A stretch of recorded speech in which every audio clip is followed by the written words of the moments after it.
Nakit Šar kamena, a to je okolina Negotina, potiče s početka 4. veka naše ere. Govori o životu vlastele toga doba, ali i običnih ljudi, jer pored istorijske i kulturne vrednosti, savršen je primerak zanatskog majstorstva.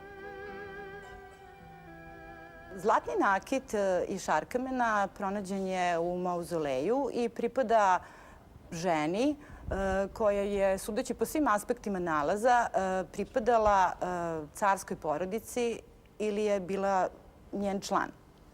Ovaj nalaz se može podeliti na dve grupe nalaza i to jedna grupa nalaza pripada setu ženskog nakita, dok drugoj grupi nalaza pripadaju zlatne votivne pločice. U okviru seta ženskog nakita imamo ogrlice, naušnice, prstenje, privezak, kao i ukrase za kosu koji su služili za frizure tadašnjih žena. Sve tri ogrlice predstavljaju različite tipove za sebe. Evo ovde imamo jednu ogrlicu koja je sastavljena iz lanca koji je rađen tehnikom petlje u petlju i priveska koji je u obliku polumeseca, sastavljenog polumeseca koji ima apotropijski karakter, odnosno predstavljao je amajliju i zaštitu od uroka. A kopča?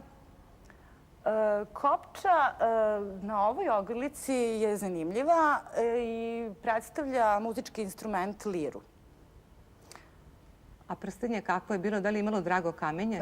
Prstenje, kao i ova centralna ogrlica i jedna naušnica, nisu imali drago kamenje, poludrago kamenje, već je poludrago kamenje i drago kamenje zamenjeno umetanjem staklene paste u zlatnu foliju, u zlatnu kasetu. Zanimljivo je da su nosili po nekoliko pari minđuša. Jeste. Rimske žene su volele da se kite. Nosile su po nekoliko pari minđuša i ogrlice su takođe bile popularne kod rimskih žena.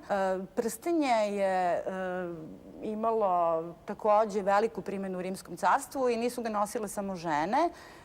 I ono je, pored dekorativne uloge, imalo i simbolički značaj i određivalo je često društvenu hijerarhiju i u civilnoj i u vojnoj vlasti onoga koga je nosio.